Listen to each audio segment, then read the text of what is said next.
Hi everybody.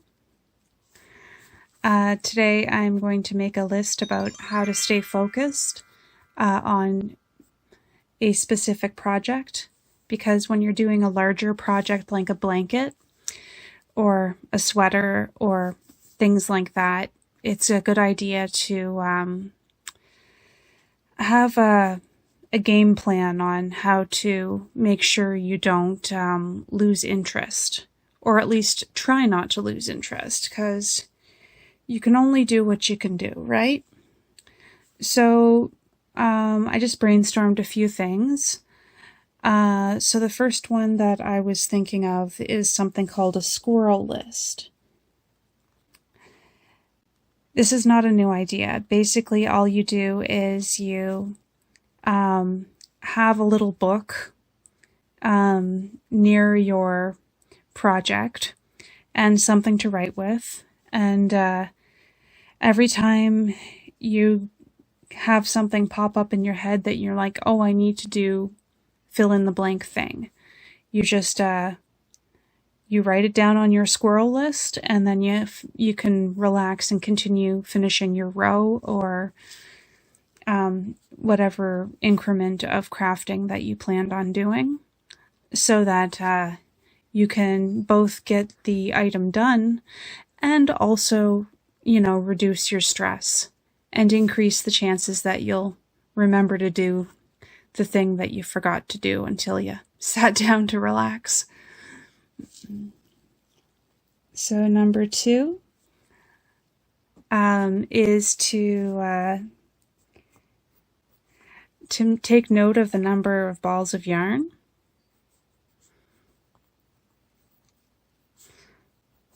Sorry for my messy writing.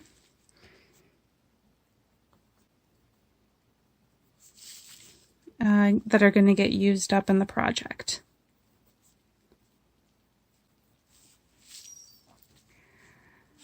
And a good way to do that is to have a little visual.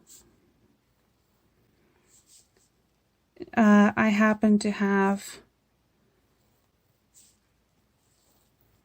6 balls of yarn, or 6 balls worth of yarn, in this yellow color. So I want to keep track of that, and that'll be the amount of yarn leaving my stash if I finish this project, or when I finish this project.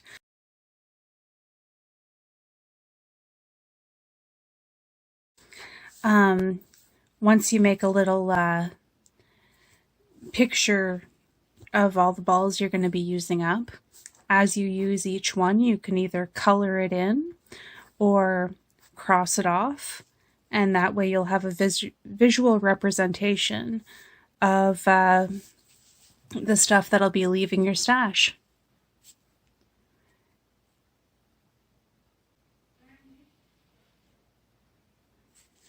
I just realized there's actually 7 balls of yarn. The 7th one is the multicolored stripe one that I'm going to be putting on the other end of the blanket. So my plan is to have the striped one, a bunch of yellow, and then the second ball of striped at the end.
The third idea that I was brainstorming is to either do a gift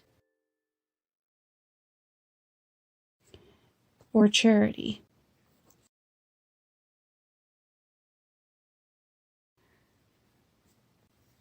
Another idea is to reimagine the item. So what do I mean by that? How do I put this? Say you have a sweater and you have it all, like you have either the front and or back already all done up or mostly done up, but you've lost the pattern or you don't have enough yarn for said pattern, or you just, for whatever reason, you decide to frog it. Something that sometimes people can do, instead of frogging the whole thing, is just to maybe say frog this part. And then, especially if there's something like cabling or some other fancy type of pattern that you put on there, and you don't want to waste all that work, you can just frog the part that has a bit of curves to it, keep the rectangle, and then fold the rectangle in half. That's my version of a folded piece of fabric type thing. You would sew it up the sides and turn it into a purse or a bag or something. That way you can salvage some of the work you did and still get a usable product from it. Especially if it's like really nice yarn or it had a nice design on it, but you know, you either stopped doing it because you lost the pattern or whichever other reason. And just so you know, I'm making this list just as much for me as for you guys, because when you're doing a large project like a blanket, you need to have some strategies in place to help you make it through, because it's the struggle is real when it is for keeping focus on one project. So the fifth one, I would say,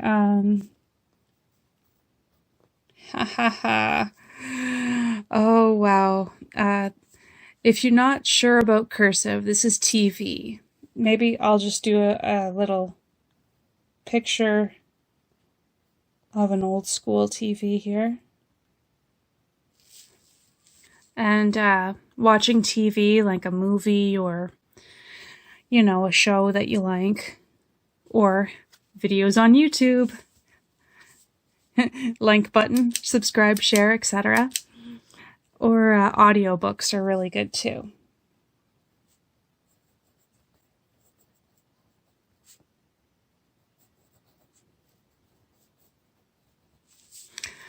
So those are excellent options so that you're not overthinking the project that you're working on, especially if it's one that's just, you know, easy and straightforward. The ones you have to focus on, you have to focus on them, but for the less thought-intensive ones, TV and audiobooks are great, because that way you can just sort of, even if you're not thinking, wow, this is my favorite project ever, you can still sort of push through a little bit. Within reason, of course. These are just gentle nudges. And looking at the time, I'm not sure if I'm done the row on the other screen. So I'll just do a quick review. The squirrel list is a good way of, you know, being able to relax, because you won't have to worry about forgetting fill in the blank thing. You'll be able to both get your project worked on and remember what you need to do as well. Visually seeing how many balls of yarn will be leaving your stash can be motivating, because whether you want to purchase more yarn or you just want to get a bit more space in your area. That can be pretty motivating to see how many balls I'll be leaving. Considering giving the item, if you decide you don't like it partway through, consider giving it as a gift or giving it to charity. Reimagining the item, like partially frogging it or just folding it in half and making a bag, depending on how the item was originally, formatted. Watching TV or listening to audiobooks or watching YouTube videos like mine. Like, share, subscribe.